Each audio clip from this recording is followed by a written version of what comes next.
Sir আপনার পানি। কাকা রাখেন এখানে পানিটা।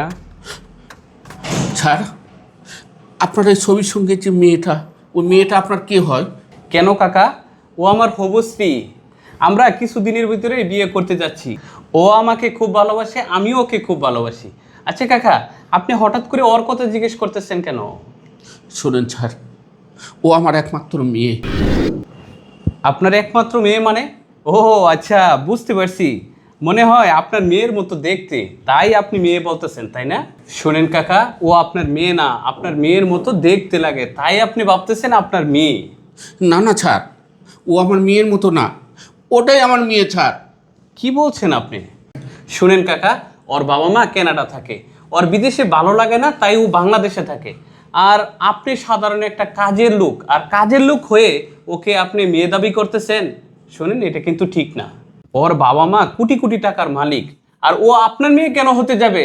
আপনি মনে হয় কোথাও ভুল করতেছেন। সত্যি বলতেছি স্যার, ও আমার মেয়ে। আমি আজ থেকে 6 মাস আগে ওকে শহরে লেখাপড়ার জন্য পাঠিয়েছিলাম স্যার।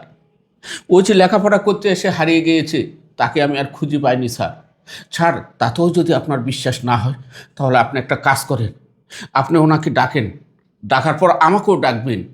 দেখবেন আমার দিকে যখন তাকাবে, মেয়েটার রংটা কেমন যেন চোখ মুখের বদলি হয়ে যাবে। তখন আপনি নিশ্চয়ই বুঝতে পারবেন যে ও আমার মেয়ে কি না। আচ্ছা ঠিক আছে আঙ্কেল, আপনি যেহেতু আমাকে এত করে বলতেছেন, আমি আপনার কথা অনুযায়ী ওকে ডাকতেছি।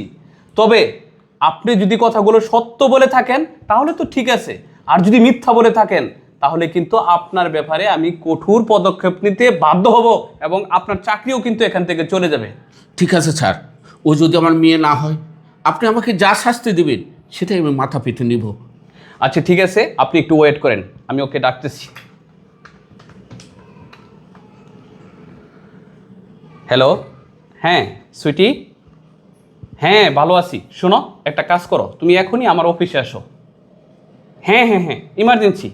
হ্যাঁ আসো। কাকা, আপনি বাইরে যেয়ে বসেন, আমি ওর সঙ্গে আগে কথা বলে নিই। যান। আচ্ছা ঠিক আছে স্যার। ঠিক আছে।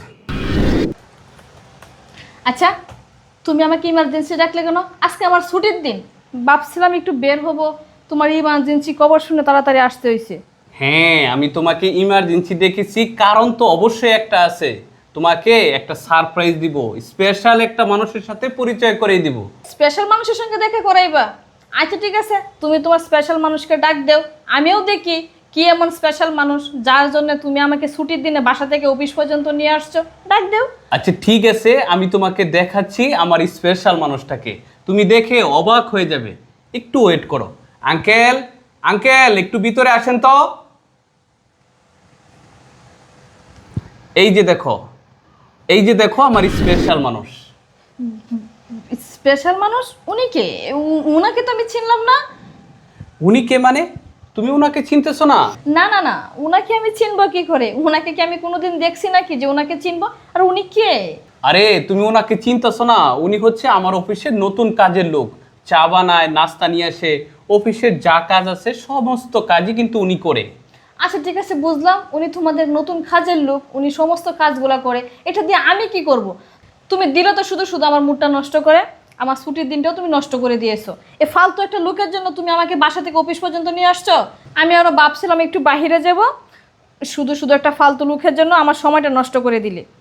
মা ছুটি, এগুলো তুই কি কথা বলতেছিস? তুই নিজের বাবাকে তুই চিনতে পারতেছিস না? মা, গ্রাম থেকে তোকে আমি শহরে পাঠিয়েছিলাম লেখাপড়া শেখানোর জন্যে, আর তুই নিজের বাবাকেই ভুলে যাচ্ছিস। এই কি এসব কথা বলতেছেন আপনি? কে আপনার মেয়ে আর কে আমার বাবা? শুনেন, ফালতু সময় নষ্ট না করে না, নিজের কাজে মন দেন। আপনাদের মতো এসব ছোট লোকদের না আমার ভালো করেই চেনা আছে। আপনারা এক এক অফিসে এক এক সময় চাকরি নেন, আর বড় লোকদেরকে পটায়া পটায়া সব কিছু হাতিয়ে নেওয়ার চেষ্টা করেন। শোন মা, তুই এত নিজ হয়ে গেছিস, নিজের বাবাকে পরিচয় দিতে তুই ঘৃণাবোধ করছিস। জানিস মা, তুই যখন আমার কাছে বলছিলি বাবা আমি লেখাপড়া শিখে একজন ডাক্তার হব, বাবা তোমার যা সয় সম্পদ আছে সব কিছু বিক্রি করে আমাকে টাকা দাও বাবা, আমি শহরে ডাক্তার হওয়ার জন্য যাব।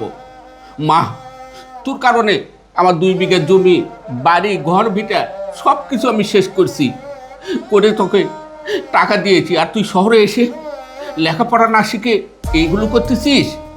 আর তোর কারণে আমি আজকে রাস্তার ফকির হয়ে গেছি। মানুষের দ্বারে দ্বারে, রাস্তায় রাস্তায় কাজ খুঁজিচ্ছি, আর মনে মনে তোকে খুঁজিচ্ছি। আর আজকে দেখা পাওয়ার পর তুই নিজের বাবাকে অস্বীকার করলি। কেমনে এই কাজটা করলে মা? নিজের বাবার সঙ্গে, নিজের বাবার জন্য সন্তানেরা জীবন ছেড়ে দেয়, আর তুমি একটা ভালোবাসার মানুষের কারণে বাবাকে অস্বীকার করতেছিস। ঠিক আছে মা, আমি গ্রামের মানুষ, গ্রামেই চলে যাচ্ছি। আঙ্কেল দাঁড়ান। সুইটি, তুমি ওনার সাথে এই ধরনের আচরণ কেন করলা? তোমার বাবা আর তোমার বাবাকে তুমি পরিচয় দিতে ঘৃণাবোধ করতেছো, আর তুমি তাকে পিতা হিসেবে গ্রহণ করতেছো না কেন? তোমার কি সমস্যা বলো? শুনো, আমার গরিব হয়ে থাকতে ভালো লাগে না। আমি গ্রাম থেকে শহরে আসছি, পড়াশোনা করতেছি, একটা চাকরি করি। এটা থেকে তুমি আমাকে ভালোবাসছো। তুমি যদি জানতে পারো আমার বাবা গরিব কৃষক, যদি তুমি আমাকে ভালো না বাসো, আমাকে বিয়ে না করো, সেই জন্য আমি আমার বাবার পরিচয় গোপন রাখছি। সুইটি, তুমি এগুলো কি বলতেছো? তোমার মন মানসিকতা এত নীচ, আমি তো কল্পনাও করতে পারছি না। আচ্ছা, তোমাকে আমি কখনো বলেছি আমি গরিব মানুষকে পছন্দ করি না? আচ্ছা সুইটি, আমি তোমাকে কখনো বলেছি গরিব মানুষ মানুষ না? তুমি যে ঘরে জন্ম নিয়েছো, যে বাবার উরুষে তোমার জন্ম হয়েছে, সেই বাবাকে তুমি অস্বীকার করতেছো?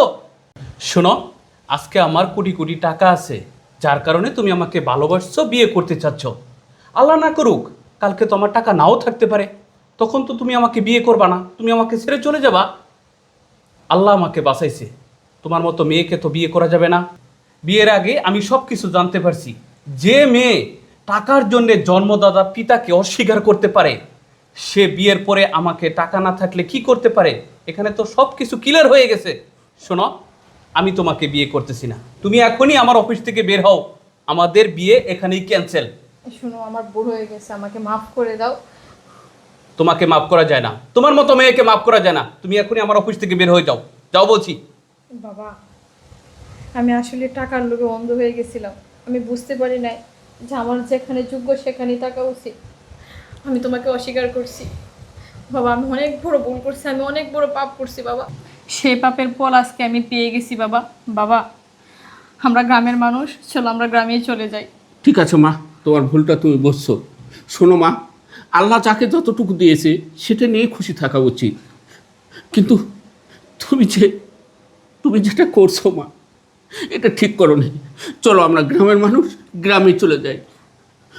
চলো মা, আসো।